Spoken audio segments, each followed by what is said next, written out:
C'est un cadre bucolique qu'on vous propose avec Caroline. Ça va, Caro? Oui, bonjour Lionel, ça va très bien. Alors, ce sont des femmes d'exception. Tous les mercredis que vous nous proposez avec Mademoiselle Fritz. Laurence Fritz, oui, qui était à la tête de Bleu Kelch. Il fallait oser, en 2004, décider d'ouvrir une entreprise de parfums aux senteurs de l'Alsace. C'est un nez, Lionel. Elle crée des parfums suite à une rencontre, suite à un concert, suite à une ambiance. Donc c'est cette sensibilité et cette force de la chef d'entreprise que j'ai aimé chez elle. Voilà, tout cela est bien séduisant. Vous l'avez rencontré, c'était à Havelsheim.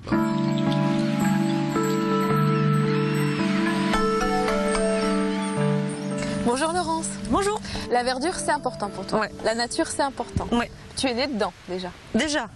Qu'est-ce qu'ils font tes parents? Mes parents sont paysagistes, ça veut dire qu'ils créent et qu'ils dessinent des jardins. Et tu penses que c'est ce qui t'a sensibilisé aussi à cette nature alsacienne qui te sert aujourd'hui à créer tes parfums? Pour être tout à fait honnête, au début, non. Non, vu que je suis quand même chimiste de formation, c'était les maths, la chimie, la bio. J'ai un petit peu voyagé à droite à gauche de par mes études.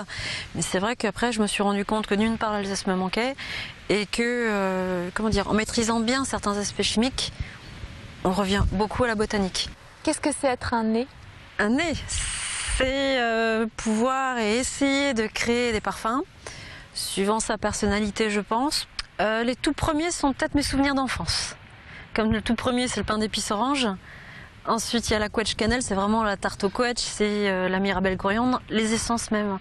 Après, j'ai évolué. Un concert aux chandelles dans une petite église, quelque chose de très léger, très frais, qui vous fait rêver. Ça, c'est pareil, je l'ai retranscrit dans un autre parfum. Fraise des bois, menthe poivrée. Voilà. Et où est-ce que tu as appris tout ça? Chez moi. Chez moi, tout simplement. Comment tu étais petite? Une sale gosse. J'avais tout le temps la bougeotte. Tout le temps la bougeotte, tout le temps très indépendante. Il n'y a pas de Laurence sans cheval. Jamais. Jamais. Là, tu as 12 ans. J'ai 12 ans, avec mon premier cheval qui était mon plus bel amour, j'ai envie de dire. Ouais. Qu'est-ce qu'on sent quand on est à cheval? Un sentiment de liberté aussi. Liberté et d'indépendance. On se sent, mais... Parce que c'est vrai que j'ai aussi entraîné certains chevaux de course. On a l'impression de voler. Et ça a joué, tu penses, dans ton parcours professionnel? Oui, parce que j'ai fait beaucoup de compétitions. J'ai toujours eu cet instinct de compétiteur, de vouloir gagner, mais jamais au détriment de l'animal et jamais contre le respect de qui que ce soit. Ça, par contre, c'est une règle que je ne veux pas. C'est aussi pour ça que je ne veux pas grossir de trop sur le plan entreprise. J'ai pas envie de vouloir écraser qui que ce soit. Je pense que chacun a sa place.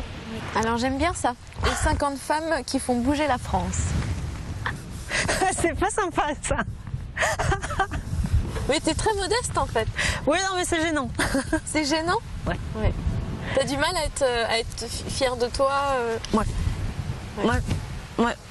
On me demande toujours qu'est-ce qu'il faut encore que tu prouves pour que tu sois fière de toi, c'est vrai.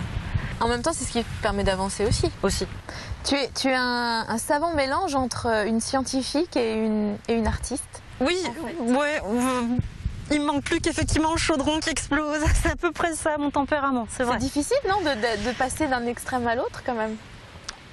Pour moi, peut-être oui, mais pour mes proches aussi. Je dois bien reconnaître, c'est pas évident à suivre tous les jours. Où est-ce que tu te vois dans 10 ans? Peut-être de structurer différemment, de faire des gîtes, de faire des choses, parce que c'est vrai que j'ai développé aussi toute une petite partie alimentaire à base d'huile essentielle, donc développer aussi ce côté alimentaire. Merci. Merci. Belle réussite et belle personnalité. Oui, je vous l'avais dit Lionel, mais il n'y a que des belles personnalités dans les femmes d'exception. Semaine prochaine, vous savez déjà? Oui, nous allons rencontrer Yolang Hag, mais la Yolang Hag qui est derrière les paillettes. Celle qui a fait vivre Météor, celle qui a épaulé son mari et la femme qui a réussi sa vie privée et professionnelle. Voilà.